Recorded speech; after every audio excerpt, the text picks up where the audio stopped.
problems. I thought we could fix them, but we got tired. I'll get over you. Oh, I'll get over you.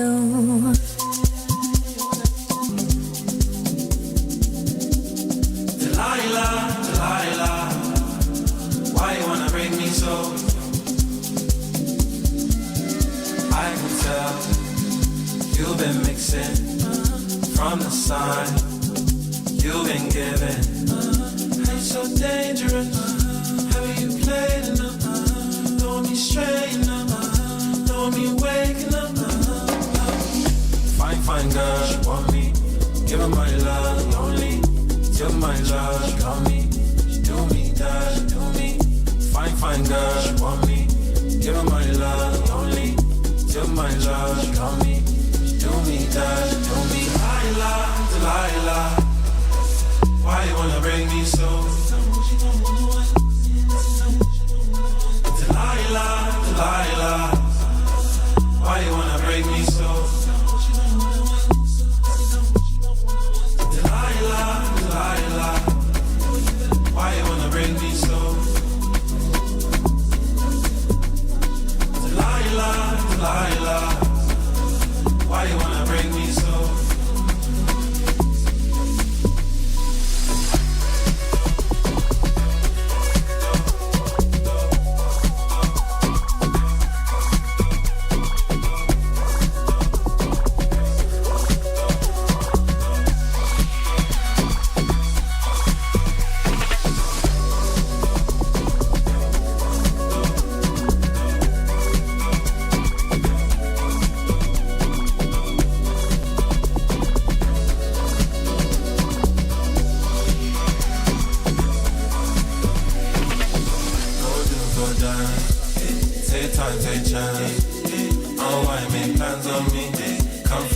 Land on me, go do, go dance.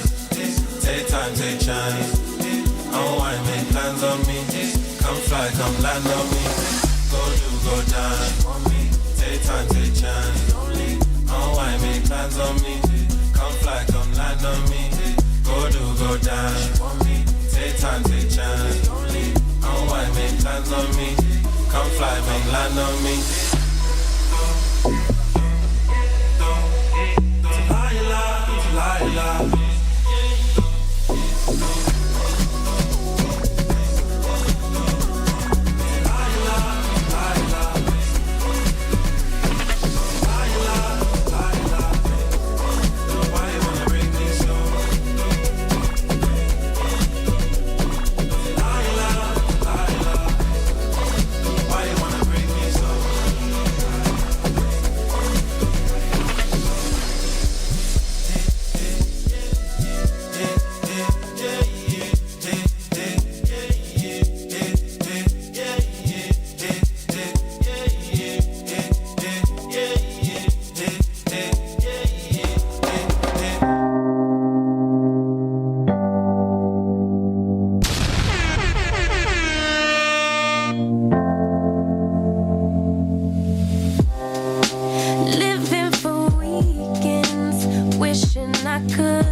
from this world.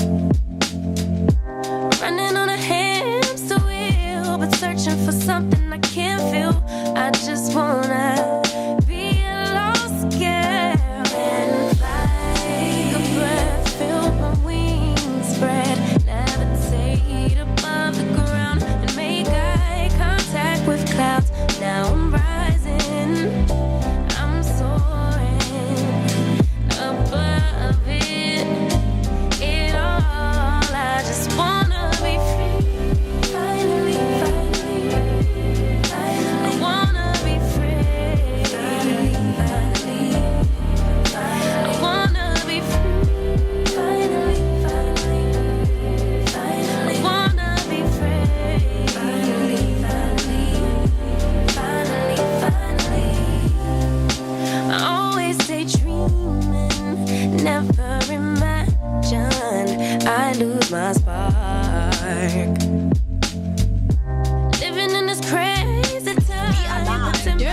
It's What's Poppin', The favorite morning crew on the Vooka Breakfast Show.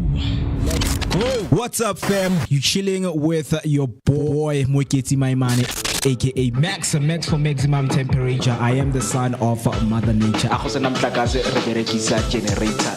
go. famous NommyP, Umkabayi, Gamakosazana. Hang out with myself, the one and only MOOCEE list. My name is MooCee list.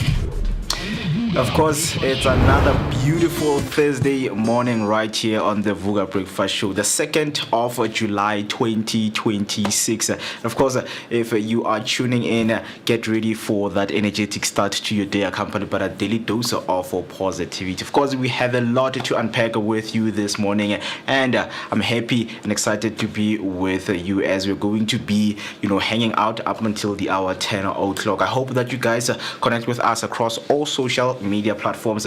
We are Vooka Breakfast Show on TikTok, Facebook, Instagram. Do make sure that you click the follow button, and also you can subscribe on our YouTube channel, because that's where we go live each and every weekdays from 8 up until 10 a.m. and giving you that daily dose of positivity. And not forgetting that you can enhance the experience of listening to the Vooka Breakfast Show by downloading the Underground Radio app, where you can only listen audio only, right? And you can download the app because it is both available both on iOS and Android. If you want to send your text, if you want to call us in the studio, you can send the number on 060-493-3226 060-493-3226. So each and every morning we have an ingredient for you just to begin your day and take some of those bucket lists, which is traveling to different destinations. Today we have South Africa's most iconic landmark, which is Robben Island. You're seeing pictures behind me,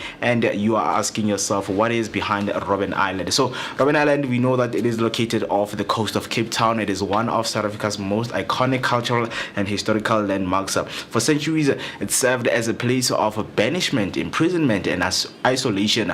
Most famously, it was the prison where Nelson Mandela spent 18 of his 27 years behind bars, alongside other political prisoners who fought against apartheid.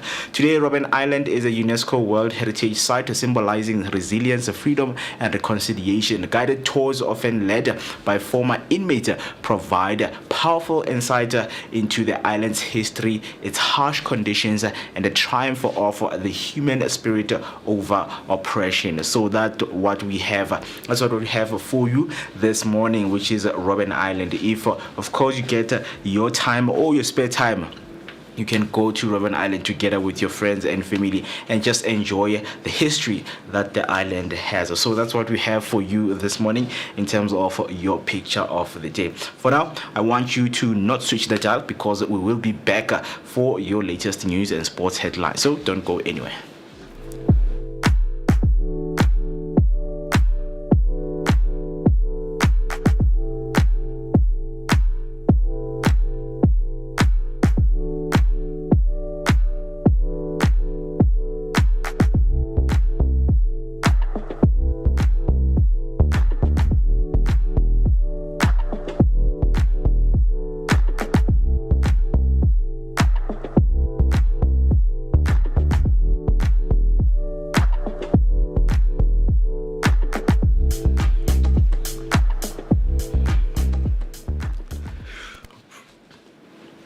Once again, a very good morning. Let us get you updated with some of the top stories making headlines this morning. Starting off with your first headline, Transport Minister Barbara Creecy has confirmed that government is reviewing how the Road Accident Fund is financed, including the possibilities of moving away from the fuel levy. The current system relies on a charge added to every litre of petrol and diesel, but concerns about sustainability and fairness have prompted a formal review. Officials say no final decision has been made, and the process is still at an early stage, with options expected to be evaluated before a new model is proposed. Your next headline, severe cold front brings snow and storm to South Africa. South Africans are being warned to prepare for disruptive winter weather as a strong cold front brings snow, heavy rain, and severe thunderstorms to parts of the country. forecasts indicate very cold and wet, windy conditions in multiple provinces with possible localized flooding and damage to infrastructure. Authorities have issued weather warnings urging residents to remain cautious as the system moves across the country through the day into the weekend.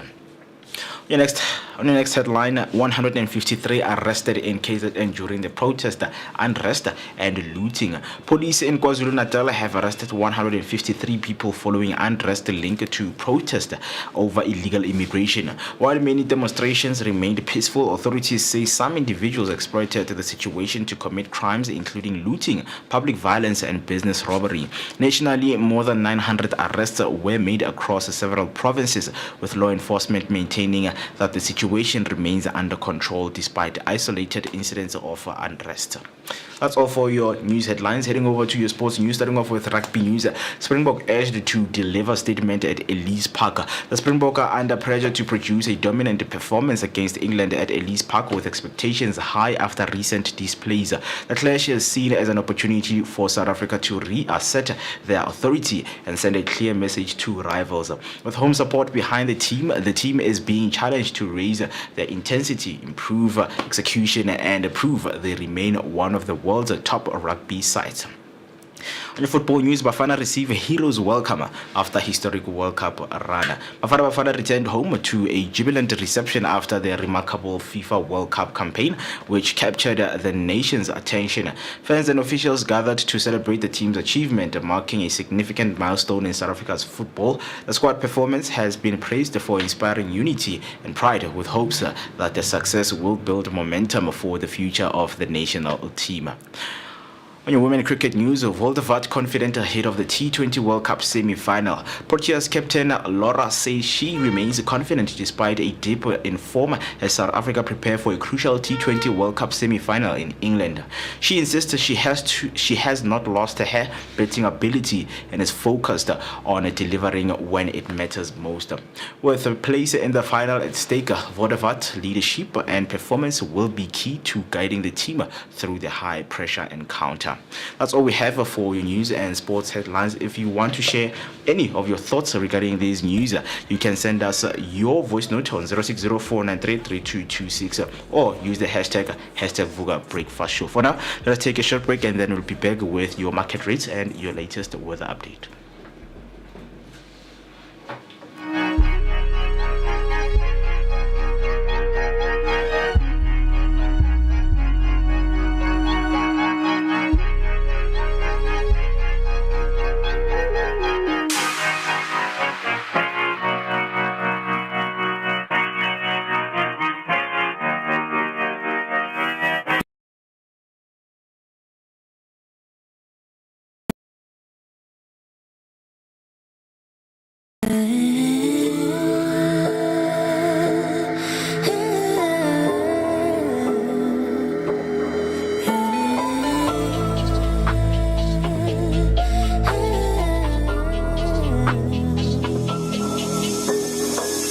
You don't mean nothing to me. E-boys like you every dinner. I don't believe what you preach. You're just a rookie beginner. Hang out with boys in the streets. Like that will make you a winner. I don't believe what I see. Why you wearing gold? You're nothing more than silverware. Thinking you're so bold.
And it is exactly 21 minutes past 8. You're still hanging out with us right here on the Vooka Breakfast Show. It is your energetic start to your day, accompanied by a daily dose of positivity. If you have just joined us, a very good morning to you. Happy Thursday. You know that Thursdays are dedicated to realigning ourselves spiritually. And I hope that you have and you're working on aligning yourself, because we made it through Monday, Tuesday, Wednesday, and it is a beautiful Thursday morning, the 2nd of July 2026, and it is very cold. So I hope that you get ready when you go outside, or you are planning on going outside, and wear something that will keep you warm for the rest of the day. But you know that when it comes to keeping you warm, we always have discussions that are aimed at also keeping you warm. So what I need you to do is to connect with us across all social media platforms.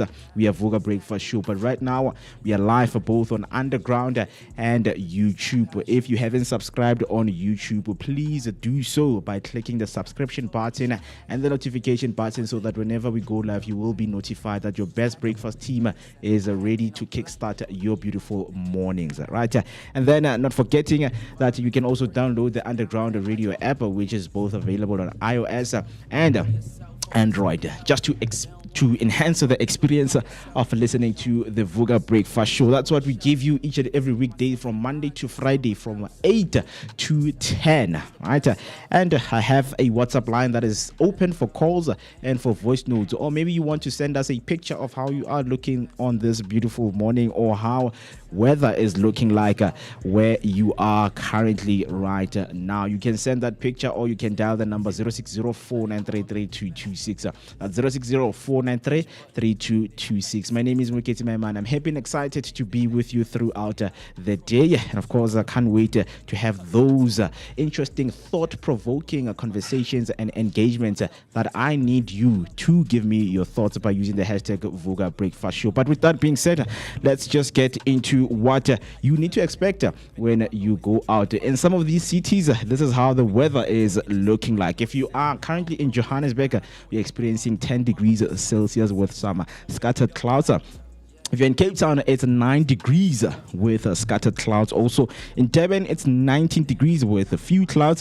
And lastly, if you are in Pretoria, you are currently experiencing 11 degrees with some few clouds. So if there is any of the updates that we are going to be updated, we are going to be giving you those weather updates. But that being said, let's get straight into our market rates for the 2nd of July 2026. Let's look into how the rand is doing with other currencies out there and the commodities for this morning. So starting off with the US dollar, it is currently trading at 16 rands 43 cents, and the Great British Pound is currently trading at 21 rands 76 cents, and the euro is currently trading at 18 rands 71 cents, and the Japanese yen is currently trading at 10 cents. Heading over to your commodities, Bitcoin this morning is at 1,247,233,032 cents, and 1 barrel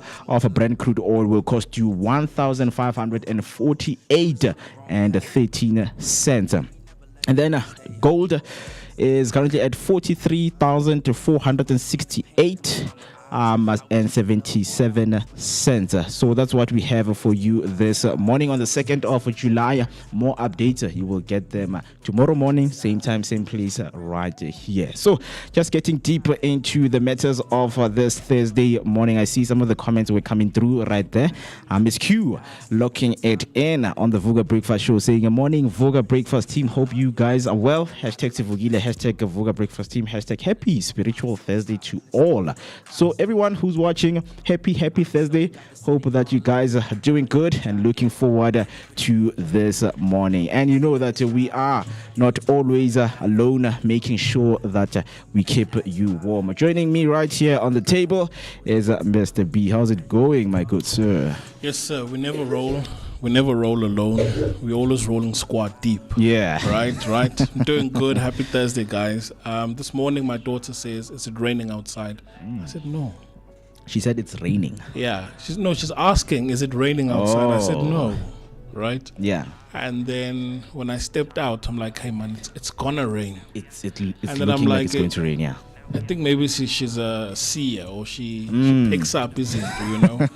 But other than that, yes, it's cold, but I'm doing good. Yeah. Personally, can't really complain. Yeah. On your side? Yeah, I am doing good, and I'm just waking up to this headline right here of severe cold front that is going to be bringing snow and storm. It's something that gets me worried, because we know what happens each and every time when there is a lot of rainfall, right? We have floodings. And infrastructure, gets damaged. So if you are listening right now, as a South African, you need to brace yourself, because we are all being warned to prepare for disruptive winter, as a strong cold front is going to be bringing snow, heavy rain, and severe thunderstorms to parts of the country. Forecast, they indicate that very cold, wet, and windy condition in multiple provinces, with possible localized flooding and damage to infrastructure. Authorities have issued weather warnings, urging residents to remain cautious as the system moves across the country through the day and into the weekend. So this is an alert for everyone out there to be careful and to keep themselves warm. To keep warm. Yeah. I mean, we've discussed a number of times some hearty meals that one can make at home just to keep warm, right? Yeah. But thanks for that, Mo. At least here we're given time to prepare, because there's other things that's happening in the political space where you don't even have time to prepare for it, right? Yeah. Because it was on the 30th where our president made a decision to replace the social development minister. Yeah. And just like that, boom, everyone was questioning themselves, talking in corridors. So I don't know if this has ever happened to you, where you have ever gotten an announcement and yes, people start talking and all of that. But here specifically, our president appointed Udina Pule as the new minister for social development. And with social development, that's one of the most sensitive portfolio in the country, because we're talking about almost 30 million South Africans that receive grants from social development. But now here's the kicker. So she was once fired under Jacob Zuma's administration. And now she's being reappointed by Ramaphosa, right? Yeah. So guys, you're wondering what I'm talking about. So our president, Cyril Ramaphosa, has appointed Dina Pule as the Minister of Social Development, because there was a cabinet reshuffle, right? Yeah. And political parties as well as civil society groups call it a slap in the face, citing her past dismissal for unethical conduct. So the same way that Ramaphosa is firing Abantu Manje, imagine the next president appointing the very same people that Ramaphosa's fired. Yeah. But in this case, it was with Jacob Zuma, where for her unethical behavior, she was fired as a minister back then, and now she's being reappointed, especially at the height of.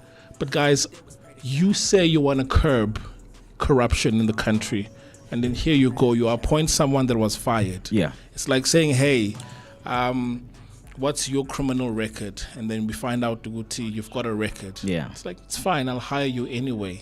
You're right. So this is what happened, and people are talking about this decision that the president made. So now civil society groups are asking the president to now say what was the reason behind the appointment. Because there's a number of people that can take up this portfolio that don't have a history, because here we're talking money, and the individual that you have appointed is the same individual that was irresponsible back in the days, right? So critics warn she now leads a department that manages social grants for 28 million South Africans, and one of government's largest budgets. Social development is SASSA. So guys, if your SASSA is not paid on time, SASSA, right? We're talking we're talking the young ones, we're talking foster care, we're talking disability grants. Number 38, if they're not paid on time moving forward, you know who to blame now.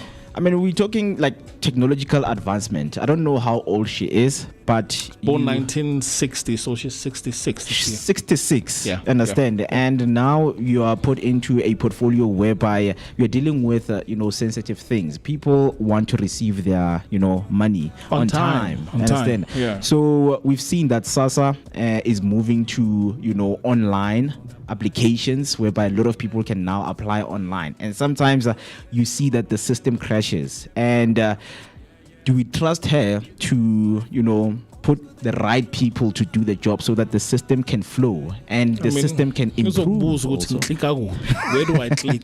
Right? But that's a very good question.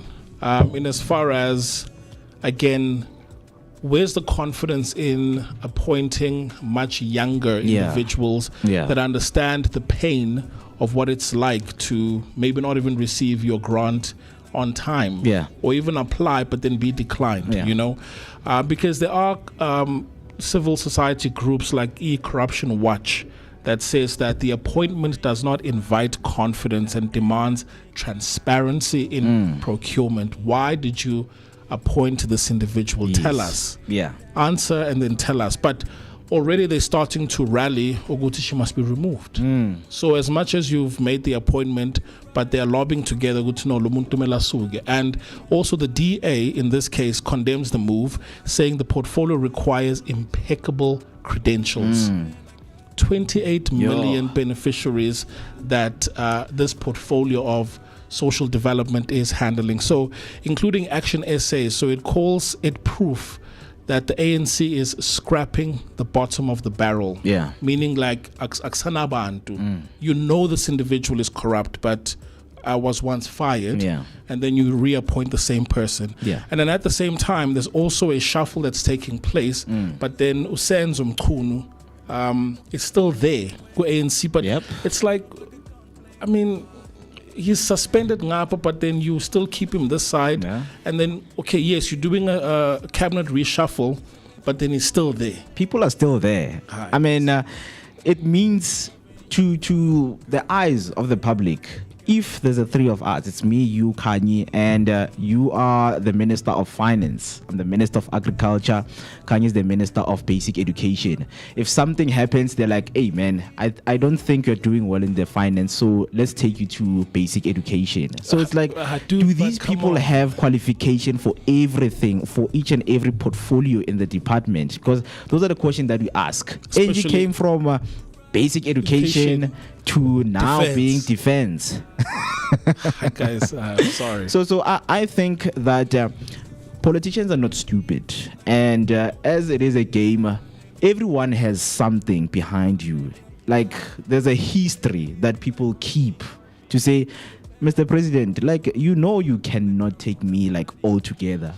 People are saying that with Senzo, Senzo has something on the president. Yes. Yeah. So if you have something on the president, now it becomes difficult, for him just to kick you out of the administration.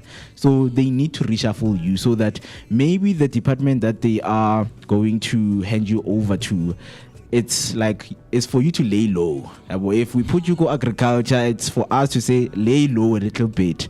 But now for someone who is in defense, in social development, this is a huge portfolio. It's a huge portfolio. I mean, these are some of the announcements that some of the community members we got, because when I was living back in Slovoville, there was this councillor, who was given a budget to build roads, A Slov. Yeah, and he ate all of the money.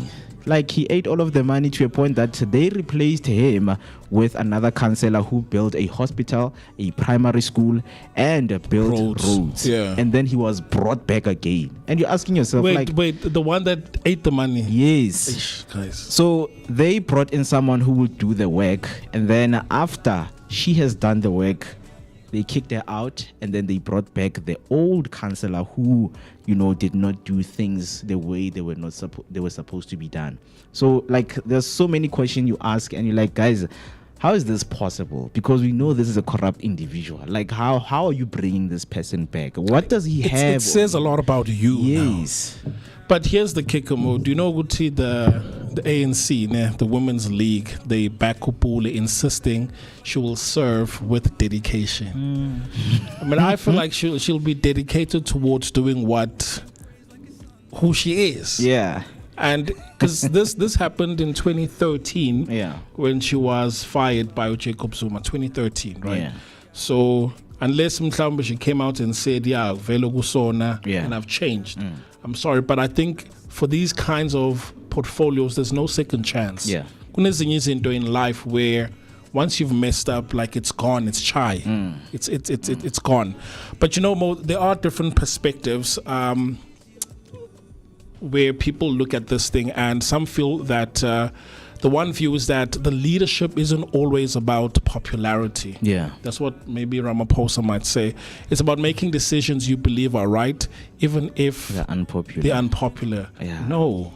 I mean, not in this case. For them, it's like, if it's a PTY, yeah. If it's a private company, it's like, sure. But not here. I think politicians have built a structure for it to be unpredictable.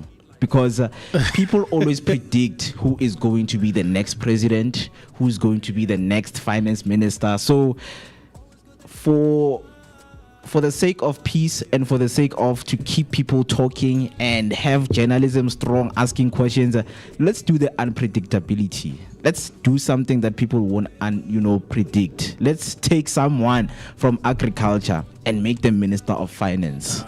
And see what's going to happen. I mean, we don't even vote for these things. But then, Minister of Finance, ngapha, you can't even, pronounce a manamba. That's not on.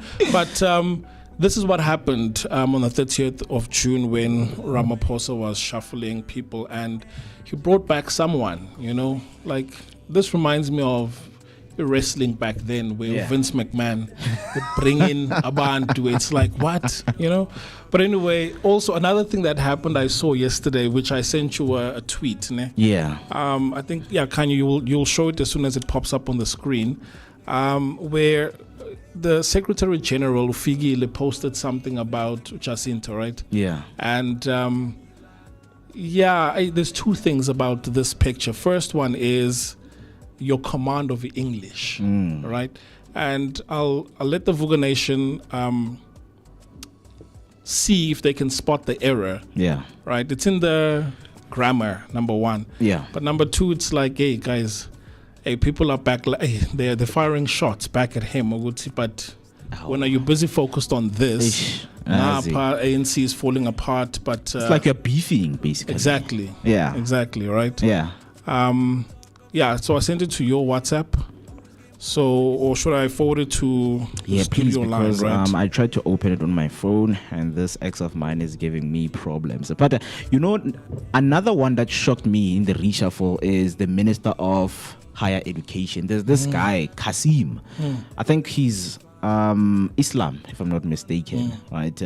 Because I just saw the picture on the government page, because they were posting these reshuffle happening. So, I was so shocked because the country right now, even the timing, we are working on removing some of the people who are illegal, and how citizens are, and then you put someone who is more in the, falls into their race, and you put them into the Department of Higher Education as the deputy, right? So there's just a lot of things that are happening in the administration right now, and I don't think the president has full control, honestly. Yeah, I mean, there's talks about Pan-Africanism, Uguti back then when Africa came to the aid of South Africans, right? But only a select few. Then there was talks of South Africa will return the favor. And for the past over 30 years, SA has been returning the favor, where even in the spirit of Pan-Africanism, we are saying, hey, we can hire outside the country, right? And have influential individuals in the country. But then there's a cap, there's a limit, right? So I don't know if it's maybe because of that, but then it's like we're still paying for the same price multiple times. We're still paying for the same thing multiple times, everyone. But that's scary. But as soon as you've got the tweet, yeah, like I'm trying to understand what is the secretary saying right here. So ANC Secretary General Fikile Mbalula went on his Twitter, to post a post right here, right? So I'm going to read aloud, or while we are working on showing you what I'm reading, because maybe people will think I'm making this up, right? But the tweet reads as follows, and you will just let me know in terms of your judgment to say, okay, do you think maybe Figile is hacked? But Secretary posted that Jacinta and his hubby did meet MK leadership alone without Ngizwe and Pagela. So why meeting a head of state without her an issue? Why meeting a head of state without her an issue? What is he saying?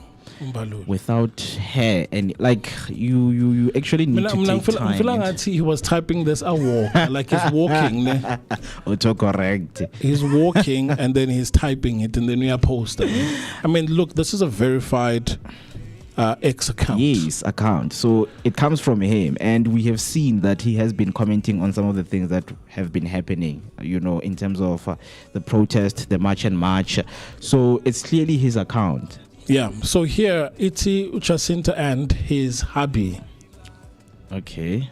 Come on, it's her hubby. Right? Her hubby. At his hubby.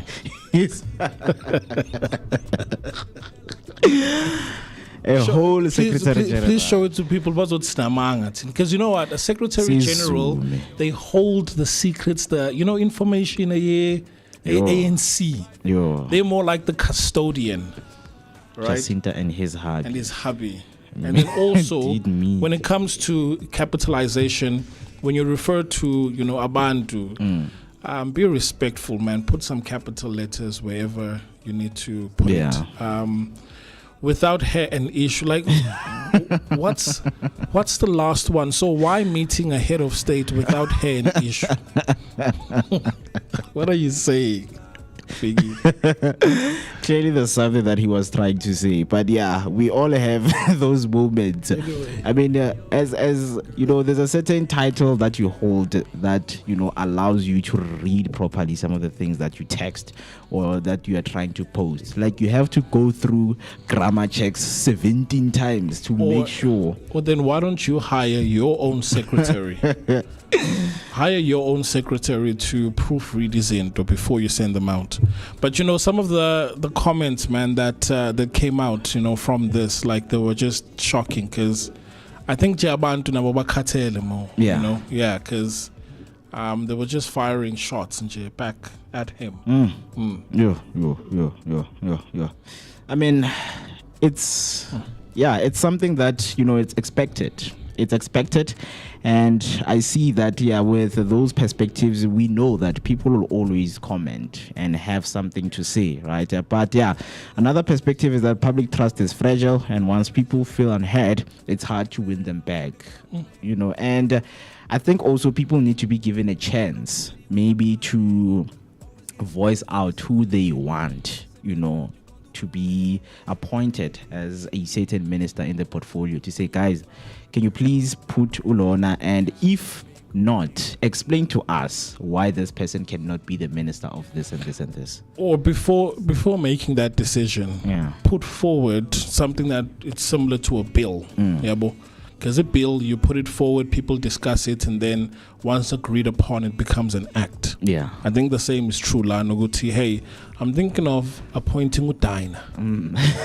And then let us vote or do something, okay, yes or no, right? But anyway, we've elected these individuals into power. Yeah. So, that's where we have also relinquished some of our rights, but not entirely so. Yeah. Again, I keep saying Freedom Charter. the people will govern. And they're calling Moeketsi, she must be removed. Yeah. And of course, as we are wrapping him up, we are asking questions that when you hear controversial news, do you usually react immediately or wait for more information? And I know that social media is not training people to wait for more information. Social media has made people to react instantly. If a post has been posted for like 2 minutes or 50 seconds, people will comment to say, aye, this is not what we agreed on. And this is something that, you know what, guys, please take us serious as the citizens of the country. We are fighting here, but the decision that you guys make as leaders, like, no, man, they are not worthy. Yeah, they're not worthy to be shown, and they're not worthy to be made, right? But we still want to hear from you as the announcement we made, reshuffles were made in the cabinet as our president Ramaphosa was, of course, reshuffling his cabinet. Another one that's making the news, I don't know if you've seen, but John Steenhuisen went to a podcast. To talk about the DA and what they did to him, you see, because now he's been demoted, to a trade. Apparently, also Lewis Hill was also telling the president Ukuthi, Steenhuisen must also be removed as a minister as well. So he was pushing for that as well. Yeah. As much as, yes, he was demoted Konagu DA, but he also must be removed as a minister. Yeah. Do you remember why he was demoted from the DA? So someone snitched out that he was misusing the the card. I think it was a party's card. So each and every leader of the party is given, that card so that they can buy things for themselves, transport, those kind of things. So someone saw that John was ordering Mr. D, an Uber Eats almost each and every day. So they were like, no, John, this is misusing the money, and this is being irresponsible as a leader of the party. How much food can you eat? Uber Eats.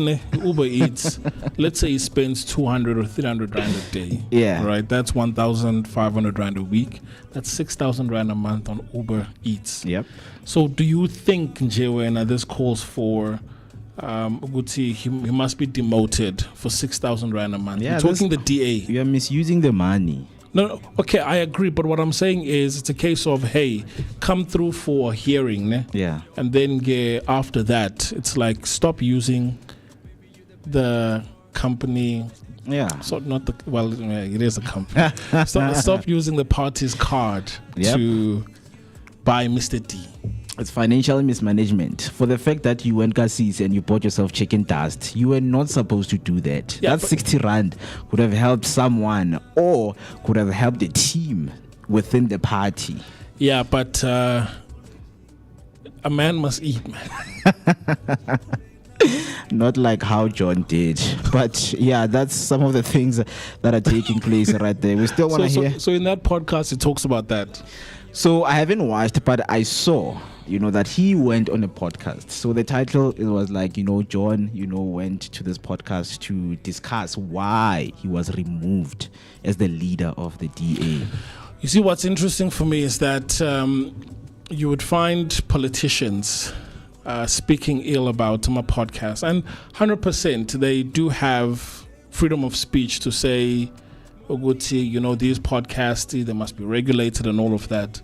But when things start going sour or wrong, now they also run to the very same podcast to ask Moeketsi, man, can you give me some airtime? Yeah. Let me tell my side of the story. Yeah. The very same podcast. Yeah. So I think this also is a lesson that we should be impartial. Yeah.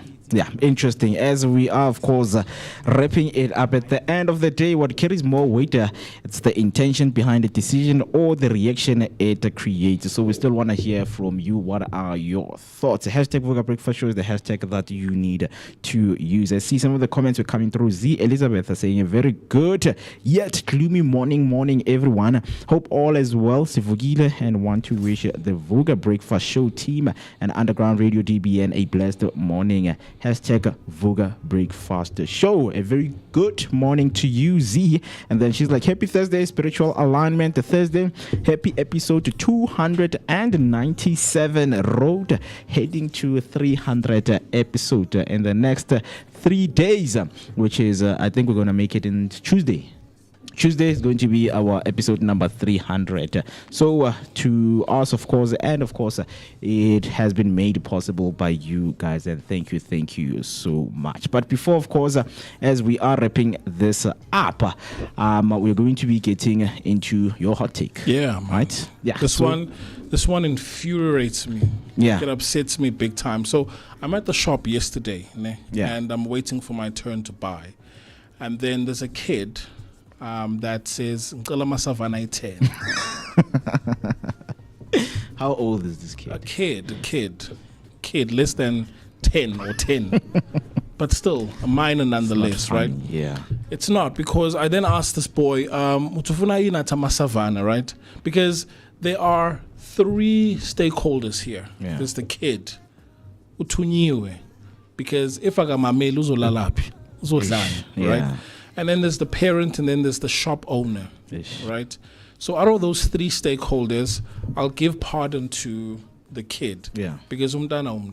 And then when you send a kid out, a kid has to obey. Wait, but let's explain the savannah, because savannah, okay.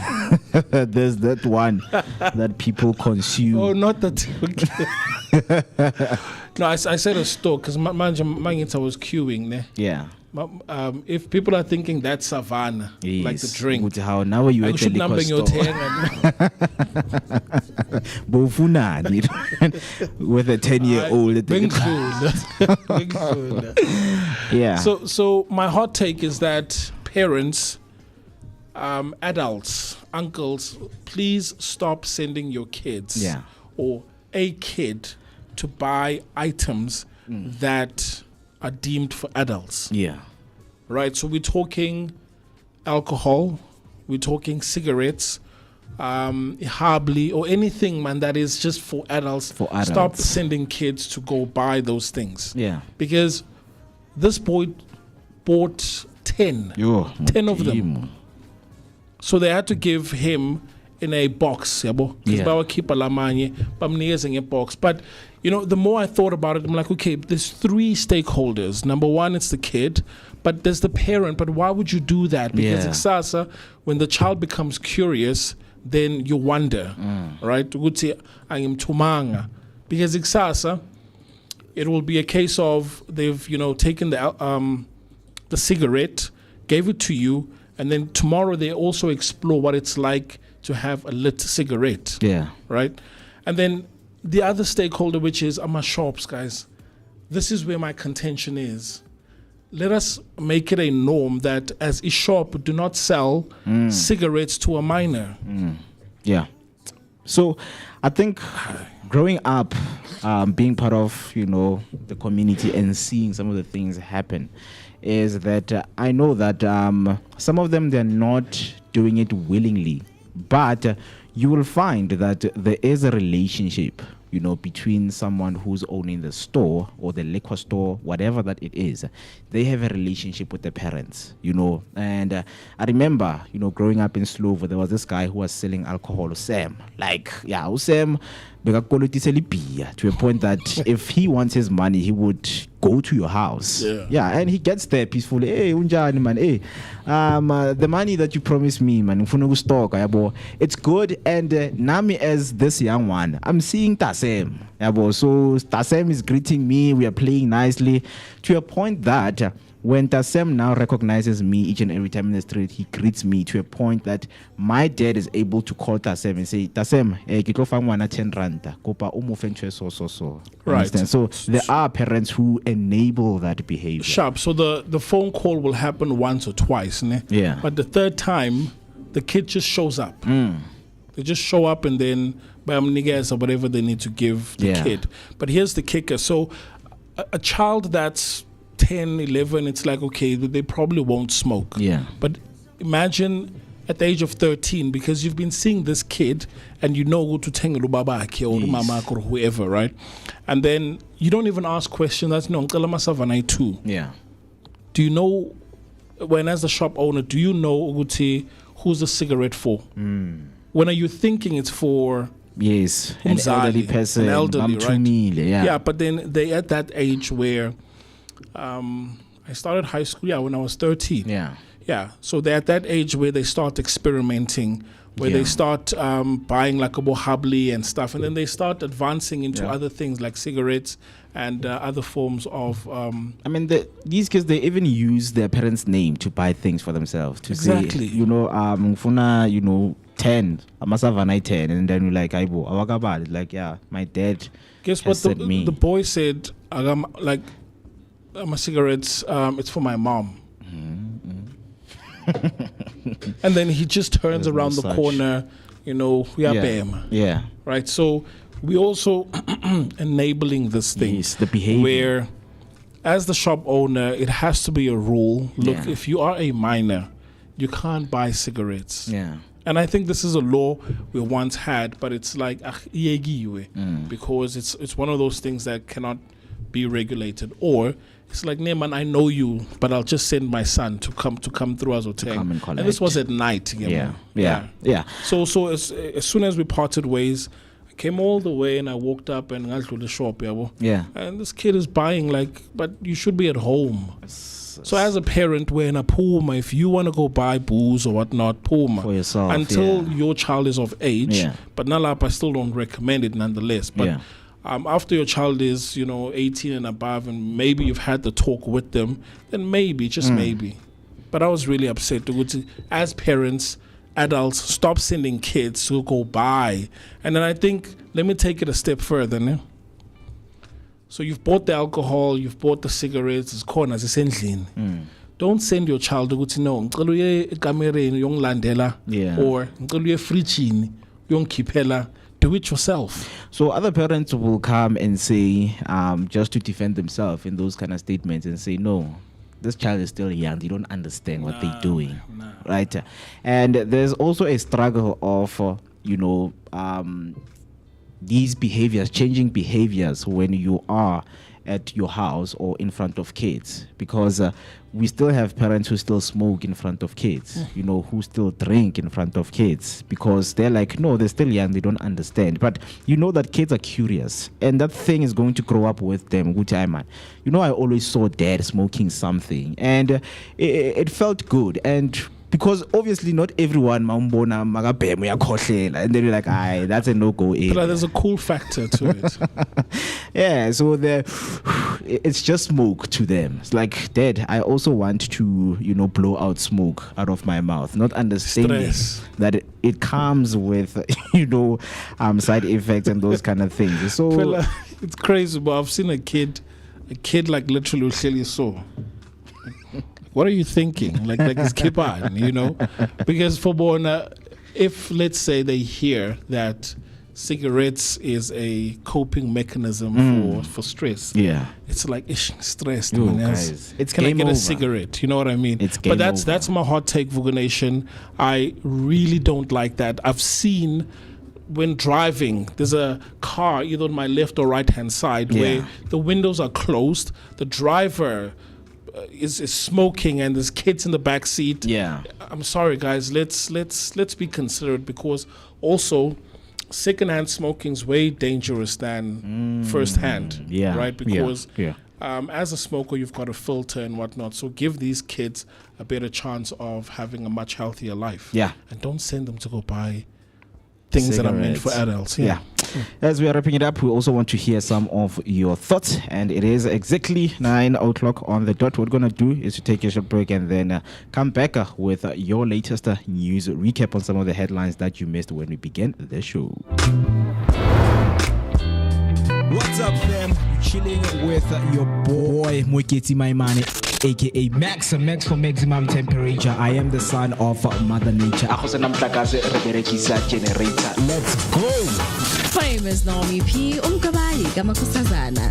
Hang out with myself, the one and only MooCee English. My name is MooCee on the Vooka Breakfast Show.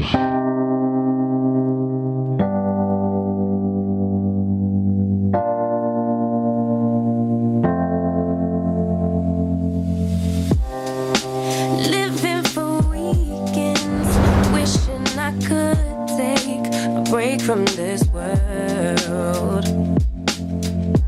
running on a hamster wheel, but searching for something. These are some of the news headlines that you missed when we began the show. On your first news recap, REF funding model under review as a fuel levy questioned. The South African government is reviewing how the Road Accident Fund is funded, raising the possibility of ending a long-standing fuel levy system. The levy currently adds a charge to petrol and diesel to fund compensation for road accident victims, but officials say the model may no longer be sustainable. Authorities have begun a formal process to assess alternative funding options, but no decisions have been made yet. The review aims to ensure a system that is fair, sustainable, and suitable for the country's changing transport landscape. What's next is the evaluation is expected to continue into the 2026-2027 financial year.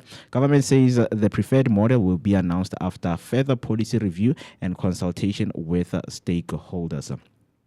On your second news recap, a severe cold front brings snow and storms in South Africa. A powerful cold front is sweeping across South Africa, bringing snow, heavy rain, and severe thunderstorms to several regions. Weather authorities warn that conditions could become disruptive as temperatures drop sharply and strong winds set in. Warnings have been issued for heavy downpours, localized floodings, damaging winds, and snowfall in some areas. Residents in affected provinces are urged to take precautions and stay updated on weather alerts. What's next is the cold front is expected to move eastwards with adverse conditions continuing into the coming days.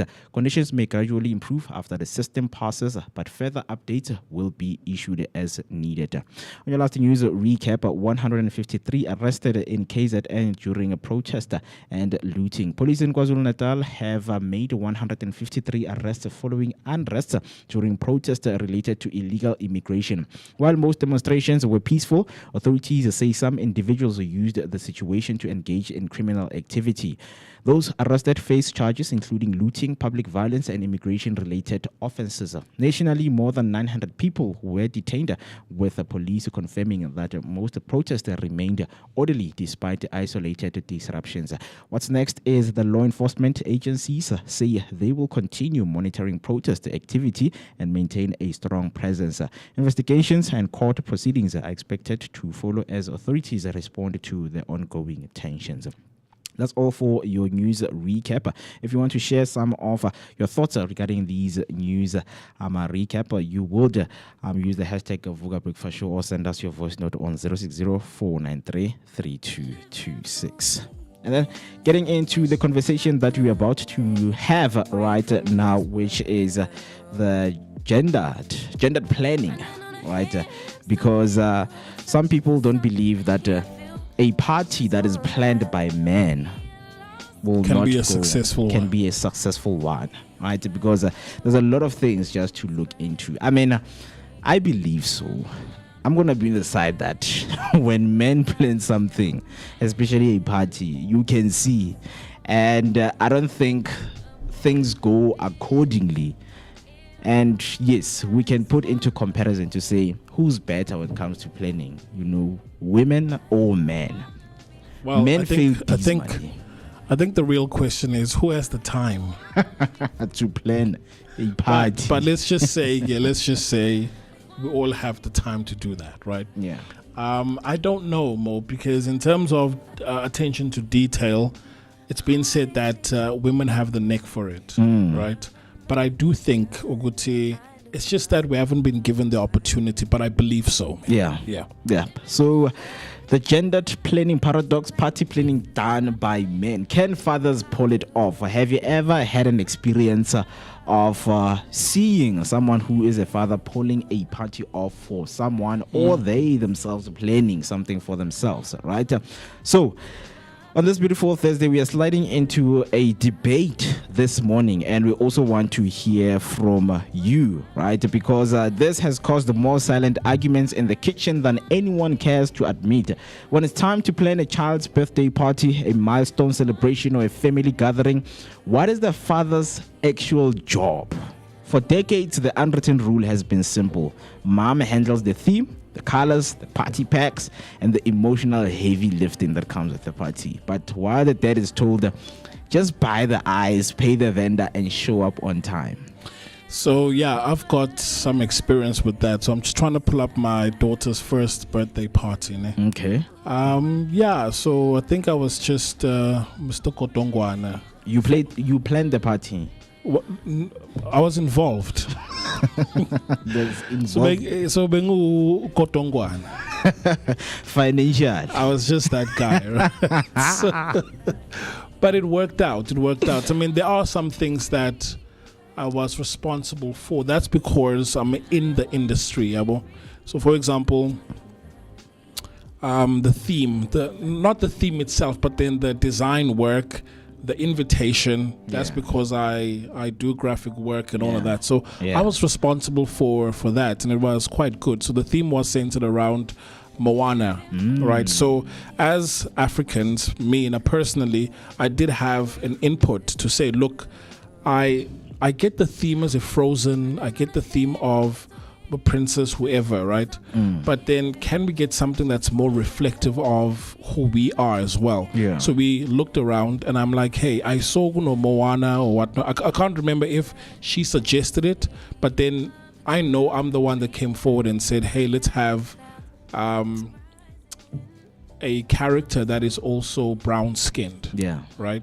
So we ended up settling for Moana because she's brown skinned as well. And I remember I did the invitation, and it went well. So I was involved to a certain degree. Yeah. So today we are putting fatherhood and festive planning on trial. Can a father actually pull off a full-scale celebration from scratch? Or is party planning a domain where mothers reign supreme? For me, guys, this is where mothers reign supreme, because absolutely they can handle, what the party comes with. First thing first, it depends, Uguti, who is the celebration for? Is it an adult? Is it a minor? Is it a child? A newborn child? Like, those are the things that you need to look forward for. I mean, when it comes to mothers, they can, they succeed in every age, wherever we are or stage in our lives. But as guys, we know, when we grown up, we understand, okay, this is what you need. And we like to say, no, Ntwana, let's make it simple. Buy drinks. I was about to say fry. It's a party, not balloons, man. I don't have time to go buy balloons, guys. That's one of the things you would forget. But I still say, like, I mean, because I'm curious also, Guti, is there a party that was once planned by a man where he led the way, and then, it was nice and successful? Like, I'm curious to learn. But Jobang Ishuguti, because maybe we understand the dynamics between men and women. Yeah. Uguti, if there's anything that requires heavy lifting, then I am there to support, because I'm a Dandanes Dulo. That's me. I'll get those things. Don't worry. And then once I've gotten those, then you can worry about decor. Yeah. Right? Decor. So I think it's a joint effort, but if one were to fully organize it by a man, I don't know. It'd probably be there's probably a lot of things that would be forgotten. Yes. Yeah. I mean, even the parts, because in my experience, by just attending other people's birthday celebration, I will only see the father when it's time for speech. When the speech is given, that's when, as a father, you play your role. Then you come and thank everyone, because that the thank you speech, you are the one who's supposed to do it, to say thank you everyone for coming and all of that. And the mother, you will see her with an apron, like everyone is being served, and you can see and you can spot her eye. This is the mother of the birthday boy, or the person who is growing up today, that we are here to celebrate their day, right? So there's just a lot of things, and you can see with the roles, because even when mothers invite their friends to come and support, right, the birthday of the child, you would see their friends also being hands-on. They will be in the kitchen, they'll be doing some stuff, but the dad's friends, they are there at the corner. They waiting to be served because that's what basically they are there, to do. To say, we're just here, guys. Like, happy birthday, Nana. So next year, Mbilo's turning 6. Ne? Yeah.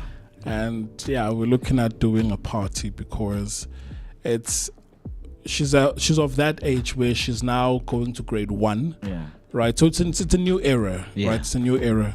I think she's also graduated from toddler, right? Yeah, so she's now a small kid, but a kid nonetheless. Yeah. So we're thinking a party, but maybe this time around I'll be much more hands-on. But I've got a question, Mo. So let's talk now adults. Ne?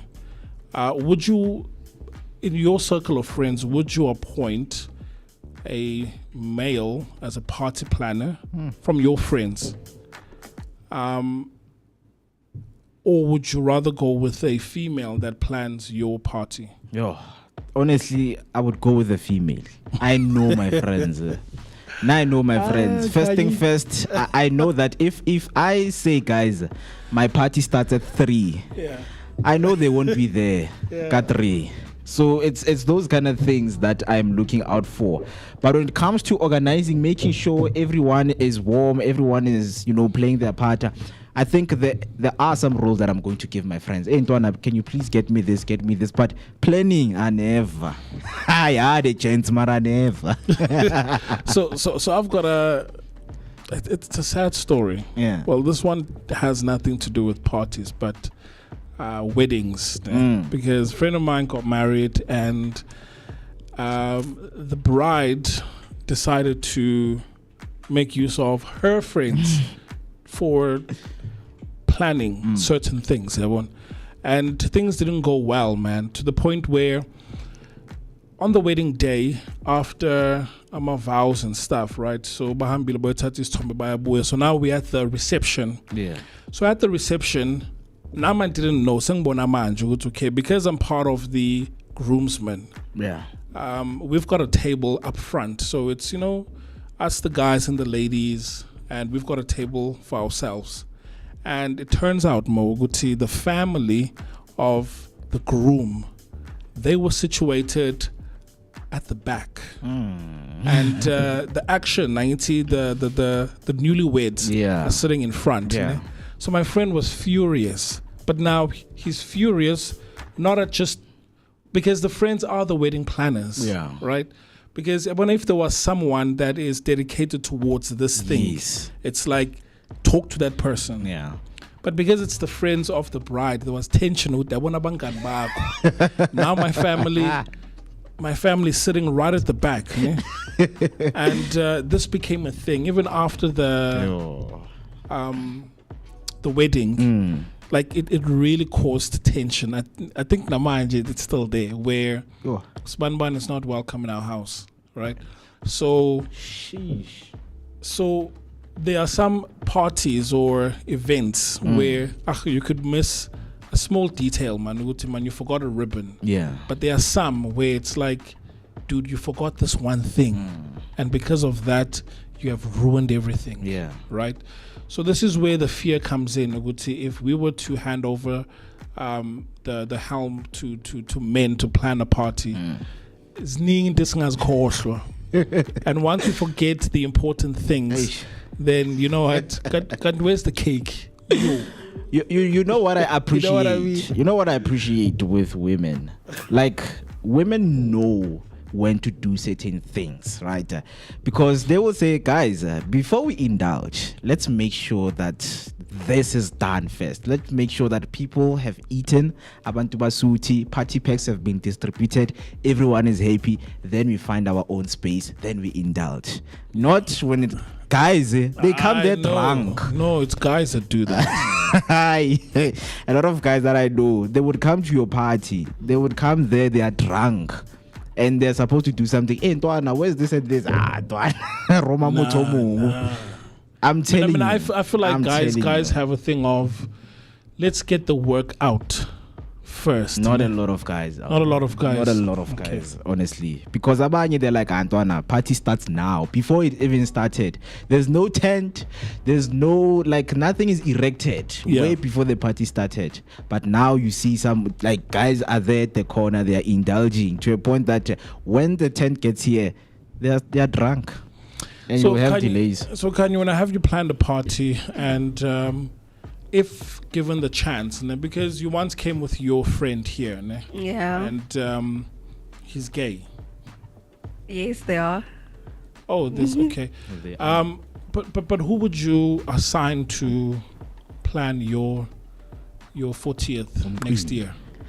Ooh, I think that will also be me, or maybe my son. I think my son can definitely pull it off. Your 40th. Yeah, I trust them enough to. Really? Wait, yeah. Can you for real? If I were to assign someone else, you said you've got 2 daughters. No, 2 kids. So one is a boy and one is a girl. The boy is older. No, I can see next year, your 40th. Like, who would you next assign? year? No, not next year. But like, yeah, I would assign my son definitely. Okay, but like, have you seen him organize a party before? I've never seen him organize anything. How old is your but son? he's 8. But I trust. Yes, but by the time I get to 40, I would know this one I can trust. Next year, no, that's not next year. What the heck? I still have like 10 years ahead of me. Okay, yeah, sharp. You're 31st, yeah. But would you really? Because okay. Realistically speaking, would he know where to go to get flowers? Oh, that's a bit hectic. Birthday cake. Right now. So let's be realistic. Okay, I'd give it to my mom. My mom is one person who's kind of like classy and very simple. So I think she should pull it off. Wait, you know something that I've found out? I want to ask you this. Have you ever been thrown a birthday party before? Exactly. Like, there's people that I've met. I don't know. Maybe you are part of them, but they've never had a birthday party before. No, I have. So let's define a party. Yo, like a party is when your friends are when invited, it's big, everyone is there's like a cake. And then there's someone you don't know. Pictures, yeah. At least one person long mass. So like that's a birthday celebration. They put on like ideas. You know, they brainstorm. Okay, who are we going to have? What's the theme of the party? You want people? Oh no. Minawami was say crash and pen. I know the pictures at least, but like we were pilling crash and then that was it. Yeah, look, the one I can remember is when I was young. Yeah. So but above the age. As an adult teen going up, I can't remember. Yeah. I mean, it's just lunch. Let's go to Spur. You know. Yeah. But Tuguti. They throw you like a 21st birthday party. And so none of us here had like a 21st. No. And I was good. Unfortunately. I was good.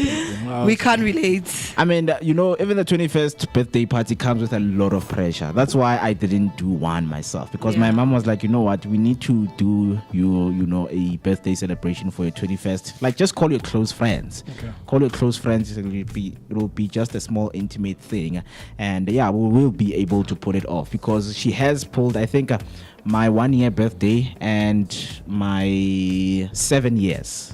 Yeah, so those ones I can like in the pictures. But at 7 you can go get a job.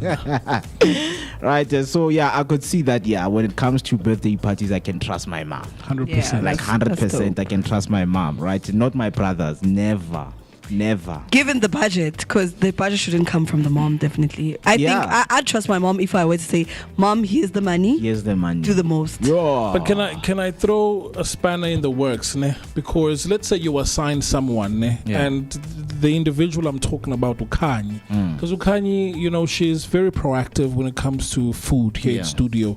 But the way she's proactive, masalsa, you know, we can have salmon. I'm like, Kanye, please come up with something. Cook come but it's possible. Thing is, I hear you, but let me just cook on this one, right?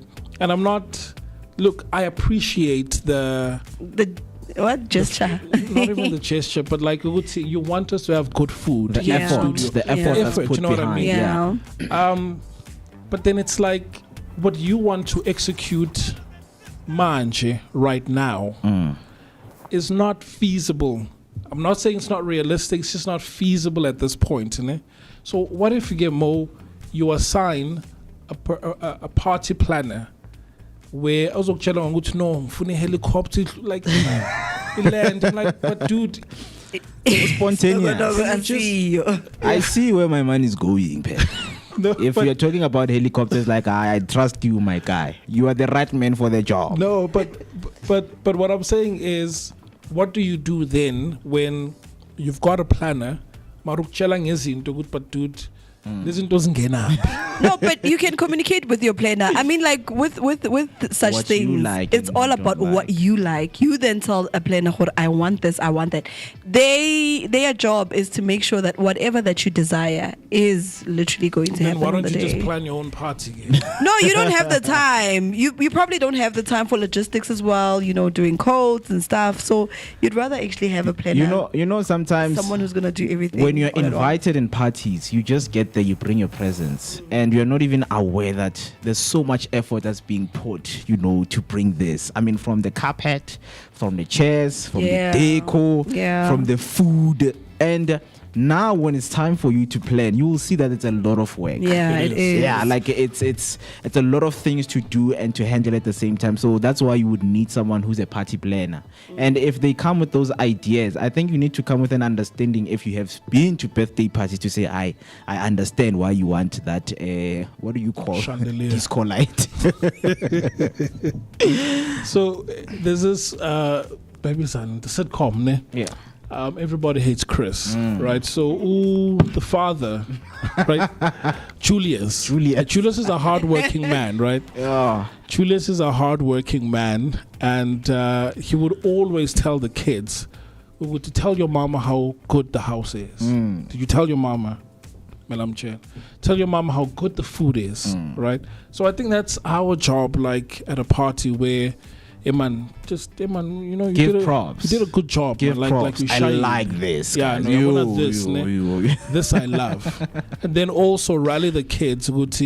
Tell your mama how good. Yeah. The pumpkin pie is. Tell your mama how good this is. You know. Yeah. So I think that's our job in a party. But yeah, there's also those unrealistic ones because Jobang Ishuguti, they'll give you a vision board from Pinterest. Yo. Exactly. Like, where are we gonna get those things? Exactly. Right? So, I just think those are passionate individuals. Yeah, very. But then they are also. The word is not delusion, fantasy. Yeah, fantasizing. They fantasize. More like I am. And that's not realistic. Yeah, I mean, it also comes with themes. Because, you know, when you start now involving themes and you ask your child, okay, well, now what do you want your theme to be? Batman. And now the cake needs to be Batman. Now maybe the theme also needs to be black and white. Everything, the chairs. I mean, like Batman needs to be show off. Like it needs to show. You see, so balloons need to have Batman. But with kiddies parties, I feel like it's quite dope because most of the things are DIY. You know, you can literally craft other things. You don't really necessarily have to go all the way and buy something like that. So this is actually one of the topics that I like because that's my niche. I'm super interested in events, you know. I just love that planning, you know, and just Italy sound boy, you know. That is so nice because you can tell that's the only time we, especially as blacks, get to literally unite and put something together, and in most cases it just turns out to be wonderful. So speaking of that, you know how at weddings, funerals or parties, usually catering is one of the like labor budgetela cool. Yeah. And that's the one they often get wrong because naba bantwana balambile manje. Right? So you chose not to go for, let's say, a caterer, maybe for financial reasons, Kanye, and you chose, or maybe let's say I said, let's get a caterer, ne? Yeah. And you're like, no, save money, whatnot. Okay, sharp. Two. And then or 4, that's when the kids are eating. You start to eat. You've ruined it. You've ruined Yeah. Already you've messed And those up are the rhythm. VIPs. And they're so But funny I when think- they're hungry. I think food is also one of those where Yeah. it's very Priority, sensitive. It's yeah. and it's easy to mess up. True. Because you can still have good food. I once attended a wedding where ukudla kwakhona bekubanda. And it wasn't a good experience. And we're talking about not like, you're like us, we'll fuck it end and whatnot. We're talking proper venue that's booked. You've got a nice reception and the food was cold. Wait, didn't they have like warmers because like it's booked? You see what I mean? So I don't know if whether someone forgot the warmers or it's a SARS. And just because of that, it's like, dude. Says. I mean, already what I'm drinking is cold. Oh, then the food is cold. So yeah. Banda. But that's also the one thing about parties where, I mean, if I were to plan a party, I would make sure. Yeah. I would make sure. You and I have gone to my events and we've seen the importance of doing things early. Yes. Because you might underestimate ukuthi ngicela le nyama iphekwe namhlanje. Yes. Hi, but we don't want it to sit overnight. But guys, I don't think we will have the time for us to cook this meat. Yabona inyama iqinile. Because there's other things that also come on top of that. There's, something will happen. Maybe a chair, breaks or one of the stoves stop working. Now we need a contingency plan whereby we need to get a gas stove. Now you have forgotten about that meat now. So the delay also comes to the meat being prepared itself, right? But yeah, getting into some of, continuing with this conversation that we have the balloon arc crisis. I mean, so mom is out of town and dad is left solely to charge of planning his 7-year-old daughter's birthday party. He steps up, he handles the logistics beautifully, he books a great venue, pays for a massive jumping castle, fires up a brilliant braai and secures a solid sound system. The kids arrive, they are running around and they are fed. In the dad's mind, it's an absolute 10 out of 10 success. But then mom walks in, looks around, and her jaws drop. There's no color. The cupcakes are just standard supermarket vanilla. There's no custom toppers. There isn't a single balloon arc or personalized banner inside. To dad, it's a brilliant day out. To mom, it looks chaotic and a last-minute design. So yeah, Disaster. because of that, well, we know our place, Tina. It's like, I mean, if you've experienced it once, then you'll probably say to your partner, "Mom, I would say like, in fact, I humble But there are some parties where, like, but even if like I'm a cheater, we'll just throw a braai. Yeah. Yeah. For such things, even if let's say mom is not around, you will have to consult double aunt because I'm trying to put this together and I need your guys' input. Because I was thinking burgers and call it a day. And then what I've also seen, because of this that you've just mentioned here, there's a new style, not entirely new, but you go to a spur and then I'm gonna have X number of kids. And then a spur, they'll decorate it, but balloon, kids come through, they've got face painting, and it's cheap compared to putting a party together in Kaya. So the option is, hey, let me rather go to a Spur or Nando's and have the party there instead. And all the kids are happy. There's kiddies meals, everyone gets a toy. Yeah.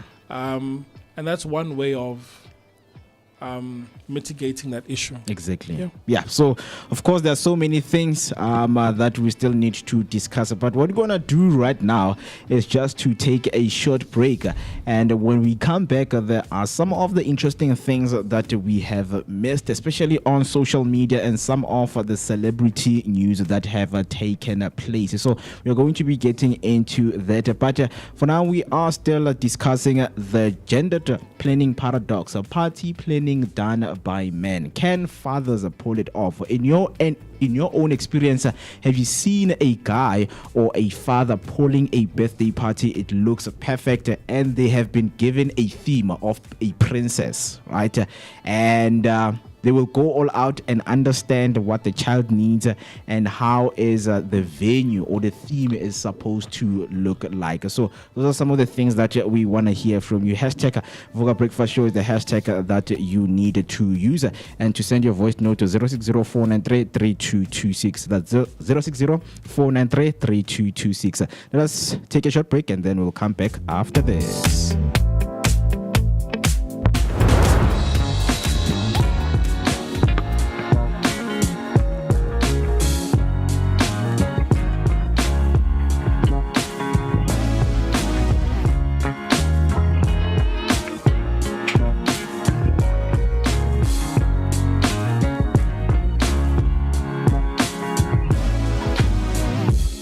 We stayed up till the morning, talking till the first light of dawn. Just like fate without no warning, it hit me so hard.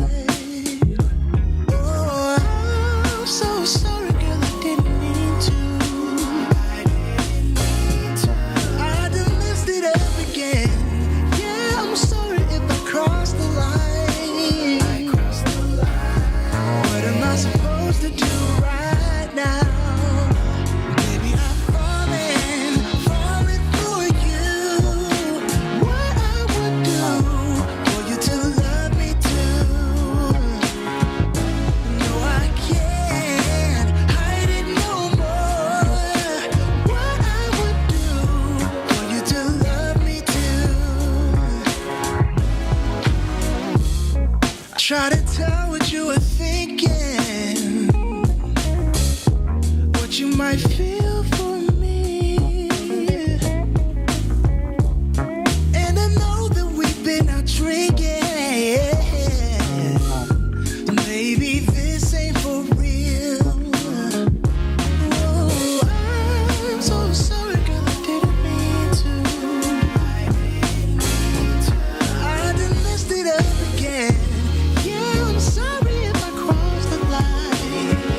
And on, of course, getting deep into the streets of social media in terms of your celebrity news. And this is what you need to know, and this is what is happening currently, because Tyler is preparing for Afro Nation Portugal.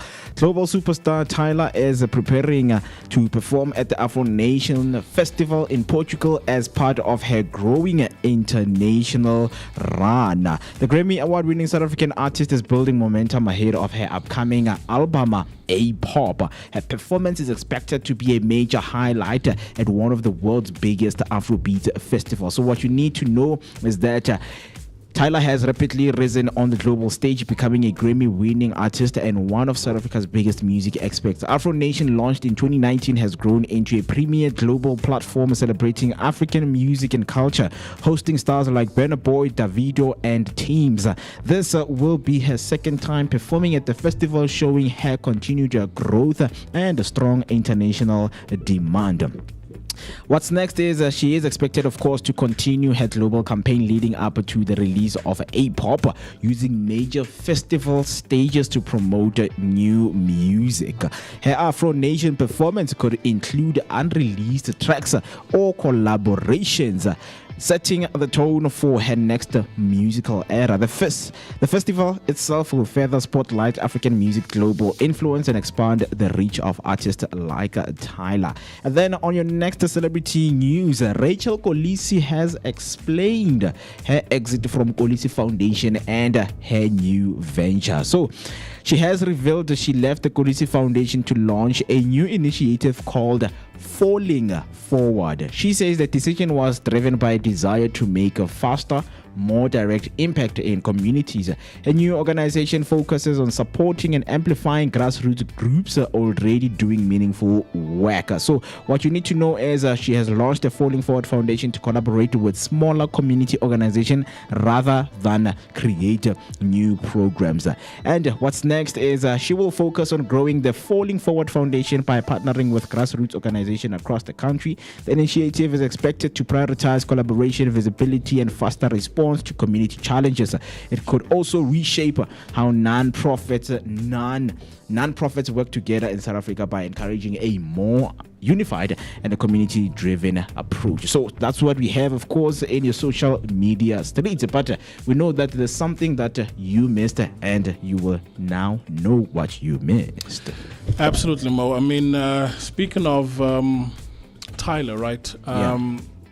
Because in terms of collaborations, there's Burna Boy and the likes, which turns out that today is Burna Boy's birthday. Oh, right? Really? Yeah. So he's growing up today as one of the celebrities that are growing up today. So yeah, Burna Boy, turning 35 years young today, was born 2nd of July 1991 in Port Harcourt, Nigeria. Burna Boy is a Grammy-winning Afrofusion artist, so he's known for hits like Yay and Last. Yeah. And has played a major role in taking African music to global audiences.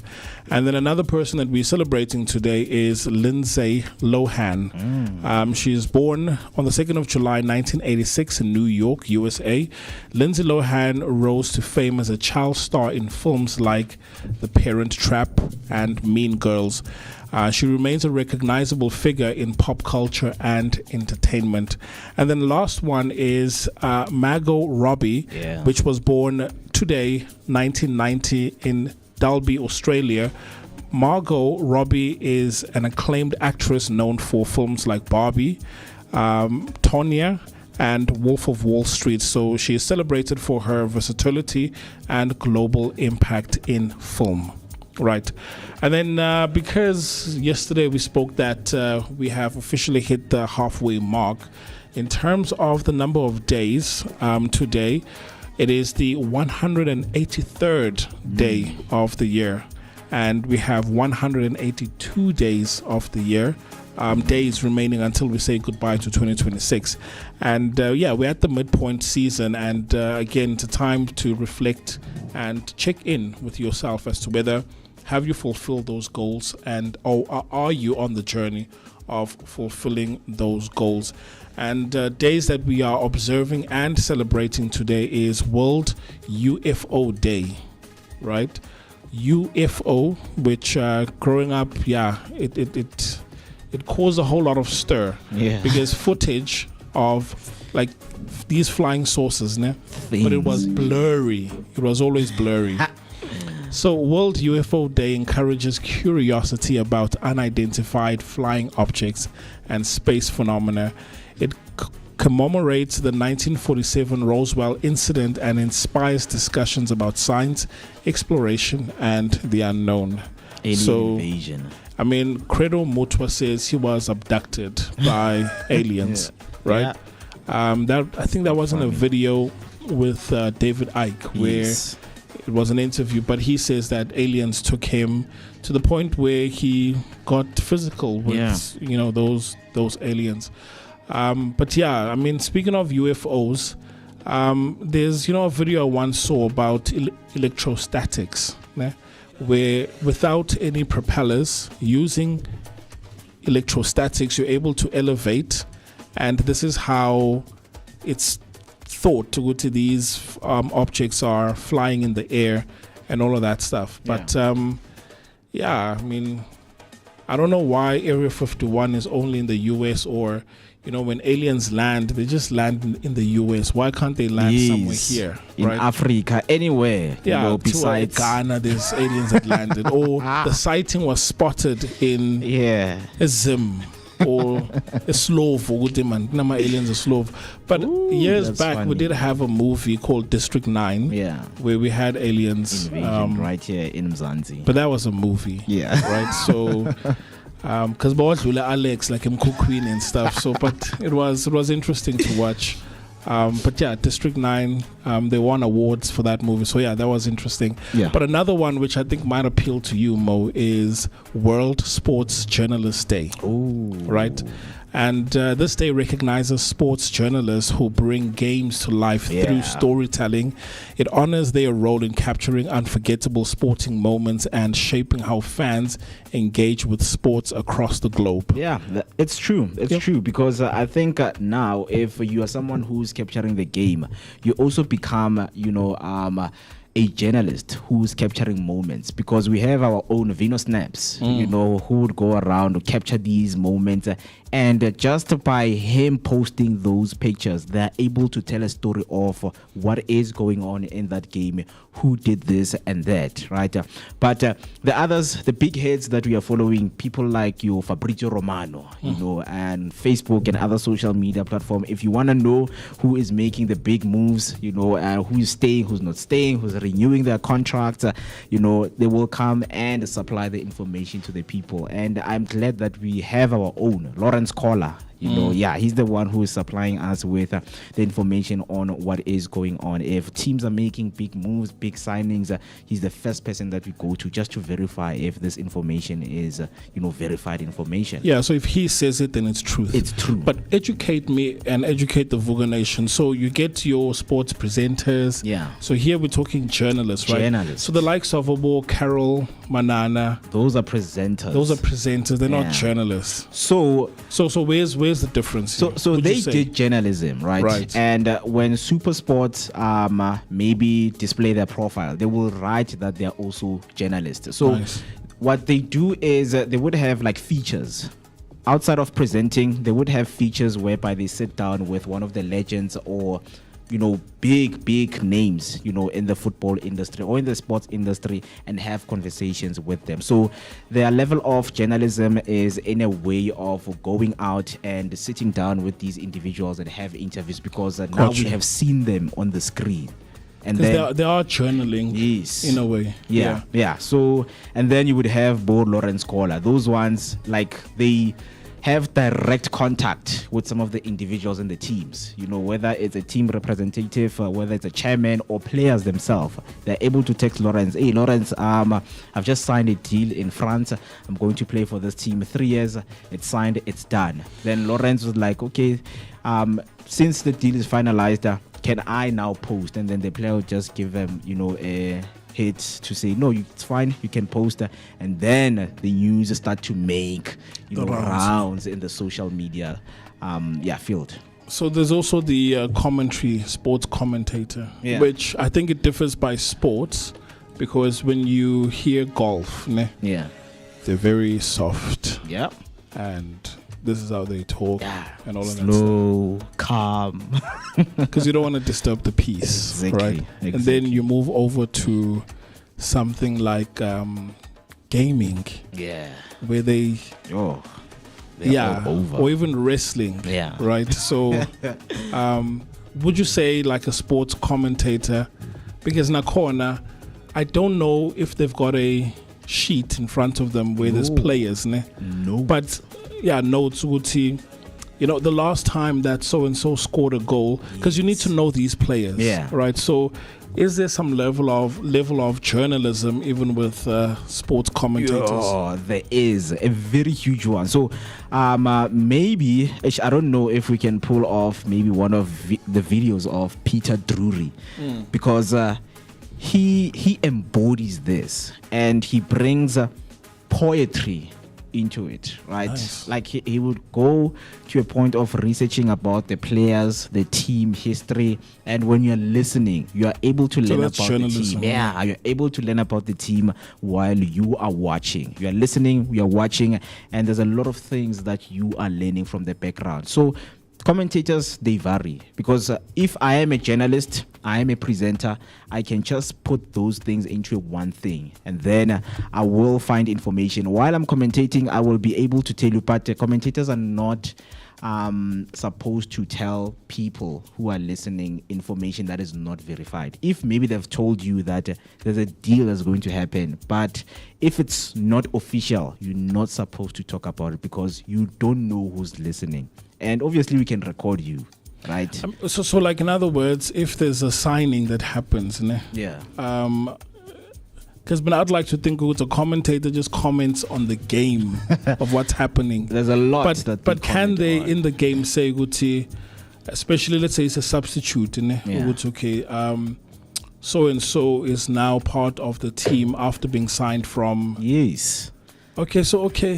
so if it's an official, yes, they can talk about it, that this player is his debut and he was playing for this team, and so and so and so and so and so. So you can't talk about... Or he's on loan for X amount of money. You can't talk about the deals that are still being negotiated, because the deal can lapse anytime. And when you've given people, because I will come and say, hey man, Regine Ndlovu told us that Relé's going to play for this team in France, and we spread the information. Hey, congratulations.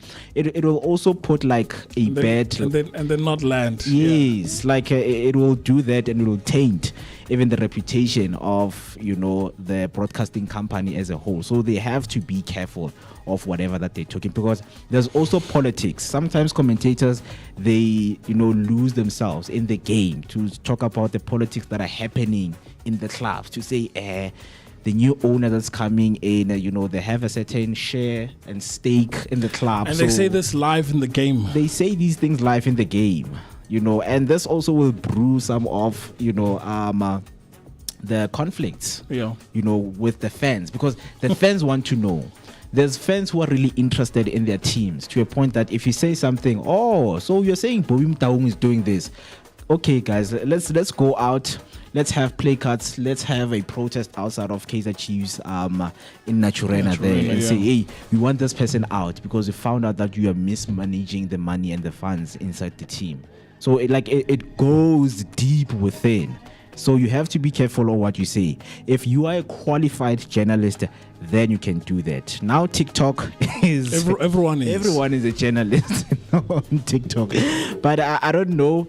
But I feel like they want that to happen so that they can be a lot of engagement and a lot of spotlight on the team itself. Because the more people talk about the team, that's when curiosity grows to say, okay, who's running the club? Who's behind this club? And then when the focus shifts, then you can have investments coming into the club. So they're allowing it to happen. So there's varying degrees of journalism within the sporting field altogether. Altogether. Yeah. Altogether. So Kanye, this one's for you, ne? A bit controversial, ne? But I'm gonna set you up, ne? So let's say you're interested in Mo, and you find out Tugutu Mo was once abusive to his girlfriend, right? Mm-hmm. Would you consider him if he makes a pass at you? Yeah, and I know about this. Yeah, you know about it. Oh, hectic. And I have.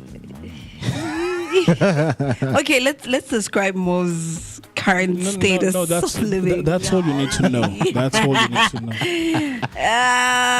You've seen pictures online of Exy, you know, blue eyes. Yeah, you've seen it. Would you? No, would you? No, I don't think I would. Now, here's what baffles me. Ne? Would you, if Chris Brown came to you now and said, "Hey, Kanye, I'm interested," would you do it? Guys, labona Chris Brown right? Hey. Anyway, so Chris Brown, is ordered to pay millions after a dog attack lawsuit, right? Where the singer has been ordered to pay roughly 240 million, which is 13 million US dollars after losing a lawsuit filed by his former housekeeper, right? So the court found him liable for a 2020 dog attack at his house, where a guard dog severely injured the employee.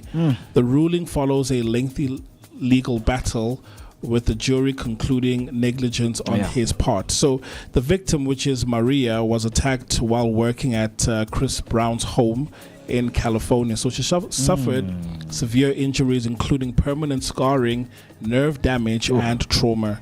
The court awarded about 12.9 million in damages in US dollars, with additional payments to the family. The dog involved was a larger guard dog kept on the property for security purposes.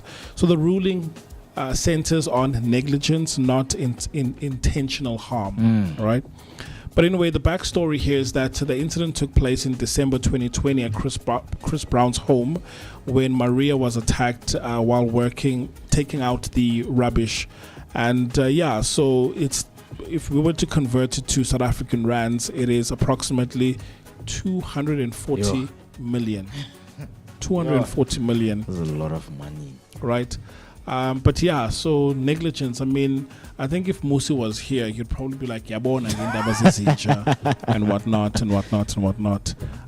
But so the court ruling has taken place, and so I don't know how severe the damages are, like, you know, Ogumbona, but hey man, no amount of money is enough for your body to be mutilated. Yeah, that's why I also think that it depends on who you are, because if it's my dog, I don't think I'm going to pay these amount of money, right? But there is going to be a penalty of some sort. But so this is a guard dog, and we know sometimes a guard dog are vile, guys, and you need to control them because they will snap out at any given time. Yeah. Right? So the dog is as abusive. Just like the owner. Just like the owner. But anyway, just shifting away from this, but still sticking on Chris Brown for the next 1 minute. So Kanye, you would date Chris Brown? To be honest, since the dog is also like part of, I don't think I would, regarding his history as well. And I mean, we know there's a lot that goes in with the celebrities and stuff, And but you guys love him, right? I don't think so, honestly. If you have like a bad record, let's put the dog aside. It's just a case of Rihanna and him, and that's it. Chris is that guy, man. Unless if Antrita Sharp, but like more than anything. So it's like Tingene Kad, right? Yeah, because Lababanye, they don't know how to treat him better. Nah. So let me go and teach them. Kanti uweke victim yokugcina. Ngeke. Trevor Noah the slap, ne? Yeah. That's powered by Chris Brown. Oh my God. We're not making jokes of domestic violence. Don't do it, it's wrong. Indeed. Can you don't date Exactly, I wouldn't. Someone who's got a history of violence. Yes, Don't especially do it. if I do know their Regardless of background. how much money they have. Indeed. Even if it's Chris Brown. Indeed. Right? Regardless of the fame as well. Even if it's Chris Breezy. No, I wouldn't, honestly. As long as I know that they have a very bad record, I'll remain. Guys, until he comes here, you, because a lot of them and buys a Bentley. were even writing petitions. Hey, he must not come here. He must not come here. Then he landed. Mudimwaka. I mean, Casper and I are flyer, right?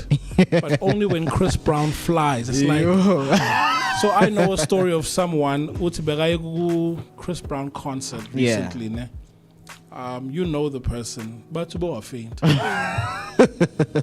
I fly on top of them, like I'm gonna fly.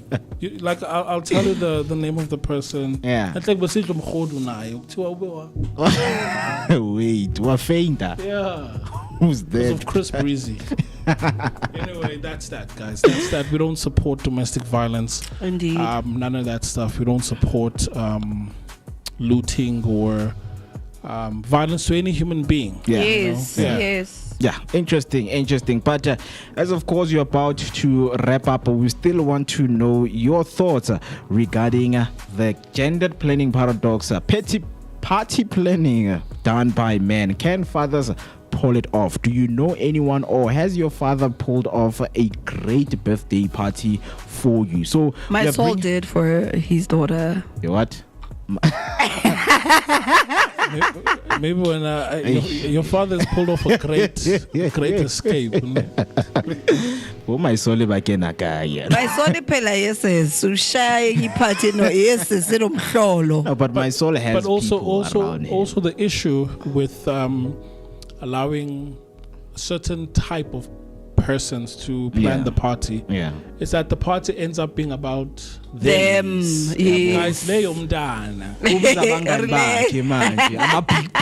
Big ballers for ing. It's a 6-year-old birthday Showing party. off. Hey, guys. But look, a perfect party isn't measured by how it looks in a photograph. It's measured by how it feels in the soul. This week, of course, we're going to be dropping a rigid expectation and the old stereotypes. If you are a dad, don't be afraid to take the lead on the next big family milestone. Put your unique flavor on it. If you're a mom, let go of the steering wheel just a little bit and trust the process. At the end of the day, the kids won't remember the color of the napkins. They will remember the sound of their parents laughing together in the room, and take that with That's them. more enough. All right. Yeah. Awesome, man. As of course, we are about to end it and wrap it up right here. It was a beautiful edition of the Vooka Breakfast Show on a Thursday morning, the 2nd of July, 2026.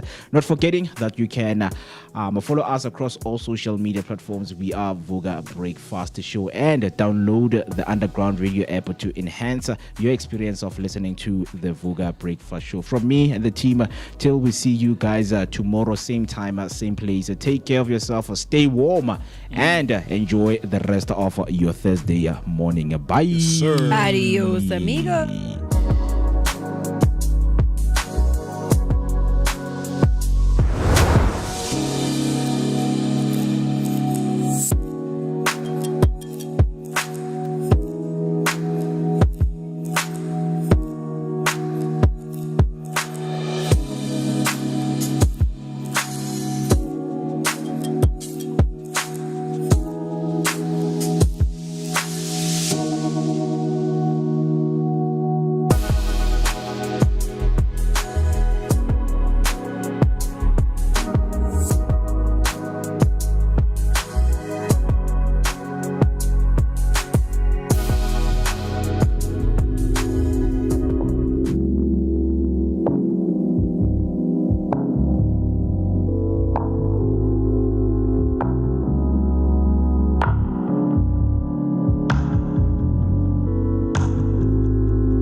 I remember when I used to.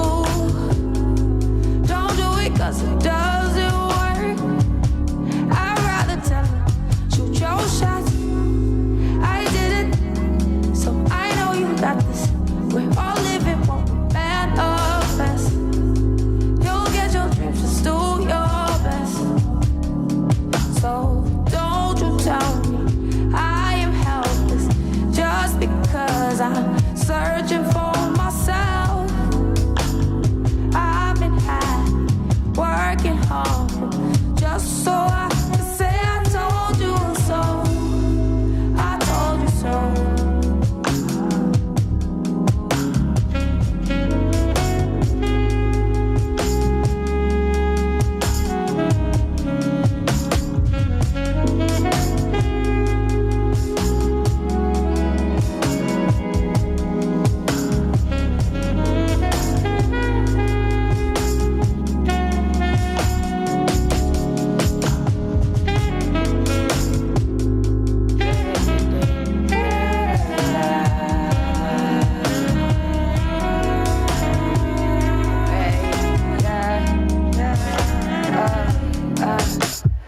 I don't need your approval to be myself. I got that on myself. Gracefully, gotta keep it cozy. I'ma take it slowly, one step at a time till my time is up. Why you stay mad at me?